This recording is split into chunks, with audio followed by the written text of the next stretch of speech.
Deus estava providenciando na história. Quais as aplicações que nós podemos tirar aqui? A primeira aplicação que essa passagem nos dá é sobre o modo como a providência de Deus atuou através de José. Esse é o primeiro aspecto. Tem alguns fatores históricos que nos revelam como que José chegou nessa mudança tão repentina da sua exaltação.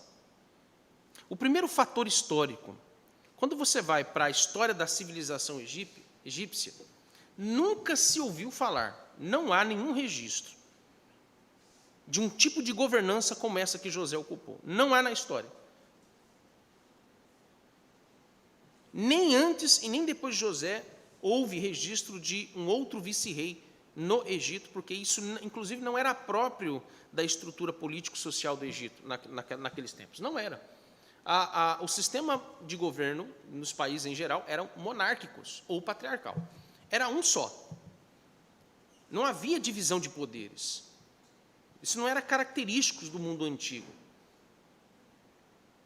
Segundo fator que é interessante é que a época histórica em que esse evento ele se sucedeu no Egito, e há pesquisas sobre isso, a arqueologia tem descoberto algumas coisas sobre isso.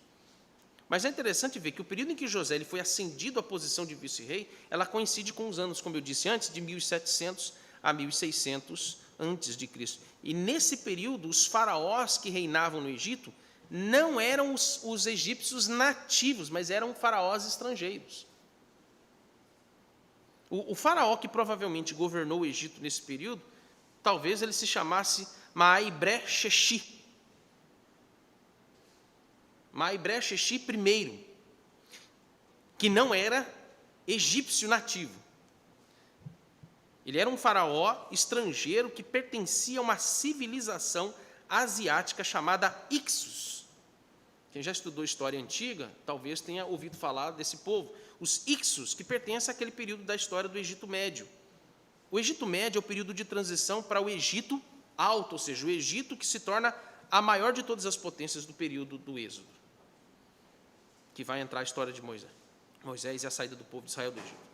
Mas veja que muito tempo depois desses faraós estrangeiros, você tem aqui os egípcios nativos que foram posteriormente, 100 anos depois, liderados por um outro faraó chamado Amoses, que foi quem expulsou os Ixos do Egito.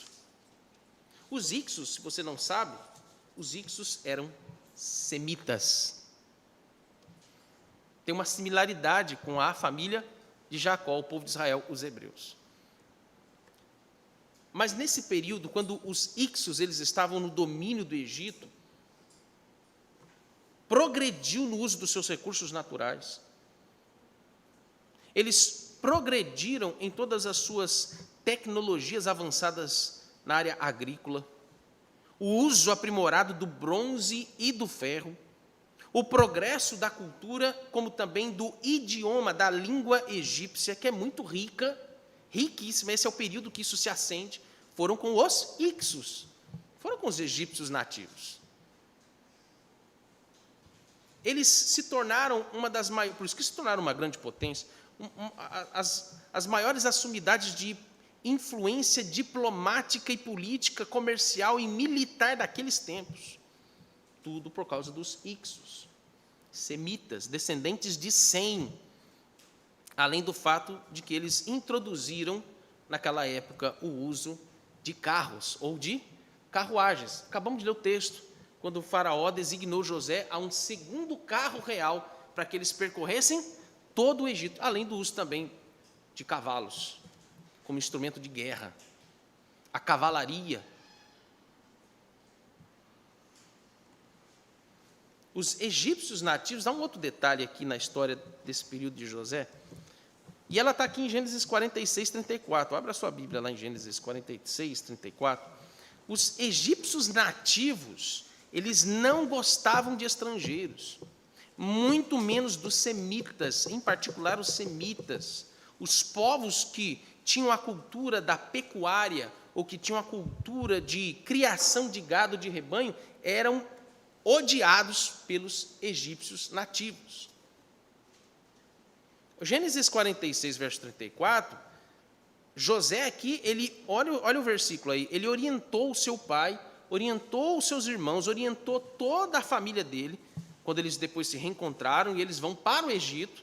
Antes de chegar no Egito, José orienta a sua família no modo como eles deveriam falar, se apresentar quanto à sua profissão, o modo de vida deles, para que eles não fossem vistos por Faraó, esse Faraó que não era nativo, mas ele era Ixos, para que não fossem vistos como pessoas interesseiras, gananciosas, pessoas grosseiras.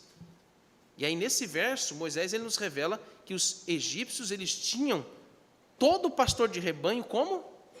O que a palavra, o que o texto diz aí? Como abominação. A palavra abominação não necessariamente é só a disposição de ódio, o sentimento de ódio, mas é a condição, é a forma como trata na relação social. Eles eram tratados como inferiores, esse é o sentido da palavra abominação.